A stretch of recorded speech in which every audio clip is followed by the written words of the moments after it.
শুধু কি রক্তের সম্পর্ক থাকলে আত্মীয় হওয়া যায়? আমার তো এরকম একদমই মনে হয় না। আমার তো মনে হয় আত্মার সম্পর্ক থাকলেই আত্মীয় হওয়া যায়।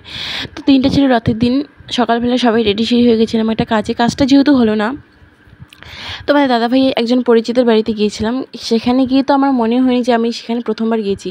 এত সুন্দর আতিথেয়তা পেয়েছি কি বলবো, ওদের ব্যবহার সবার এত ভালো ছিল মানে বলার মতো না। তো সেখানে গিয়ে দুপুরের খাওয়া দাওয়া জমিয়ে করেছি। ছিল হচ্ছে বেগুন পটল ভাজা, চাল কুমড়ো ভাজা, পাঁচমিশালি সবজি, ডাঁটা দিয়ে মুসুর ডাল আর আলু পনিরের সবজি। রান্নাগুলো যে এত টেস্টি হয়েছিল, অসাধারণ। আর খাওয়া দাওয়া শেষ করে সবাই বসে গল্প করছিলাম। আর আমার ছেলে তো একদম নাক ডেকে ঘুমোচ্ছিল, ও এতটা কমফোর্টেবল হয়ে গেছিলো কি বলবো।